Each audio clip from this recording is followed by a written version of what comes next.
করার জন্য ছোট্ট ছোট্ট শিশুরা ওই ইসরায়েলের গুন্ডা বাহিনীর সামনে, বুলেটের সামনে ছোট ছোট বাচ্চারা বুকটা পাইতা দেয়। কি আছে মসজিদে আকসা?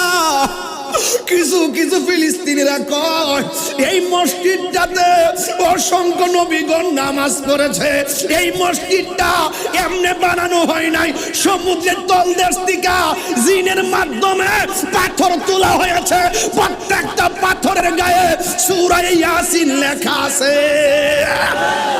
শুধু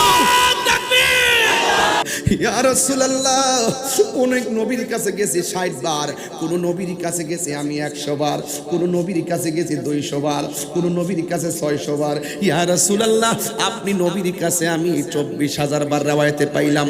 ইয়া রাসূলুল্লাহ, জীবনে কত নবীর কাছে গেছি, সব নবীগণ উম্মতকে কেমন ভালোবাসতো আমি দেখেছি, কিন্তু আপনি নবীরও দেখেছি, আপনি আপনার নারী বড়ি আপনার পিঠ মোবারকের মধ্যে চাপিয়ে দিয়েছে, আপনি নবী উম্মতের জন্যই কেঁদেছেন, পাথর দিয়া দন্ত মোবারক ভেঙেছে, আপনি নবী উম্মতি উম্মতি বলে কেঁদেছেন। তায়েফের জমিনে তাগড়া তাগড়া যুবক পোলাপান আপনার পিঠ মোবারকে ওই পাথর দিয়ে দিয়ে রক্তে লাল করে দিয়েছে। জিব্রাইল হিসাবে আমি বলছিলাম ইয়া রাসূলুল্লাহ, একটাবার আপনি আমারে অনুমতি দেন, আমি ওই বিহাদবগুলোরে পাহাড় পাথর নিচে রাইখা মাইরা বালায়।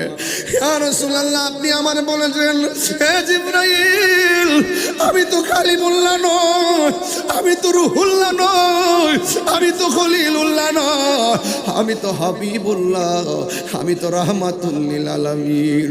আমার তো মনে হয় তায়েফের জমিনে যুবক পোলাপান যেমনে নবীরে ইডা মাইরা ডিল মাইরা যেমন করে রক্তে লাল করেছে, ওই তায়েফের জমিনে আমার বাঁশকালীর চুনতির বাজারের পোলাপানগুলা যদি থাকতো, ওই পাথরের বরাবর নিজের বুকটা পাইতা দিত, কিন্তু আমার বদন নবীর বদন মুবারকে একটা পাথরের আঘাত লাগতে দিত না। ঠিক কিনা বলেন?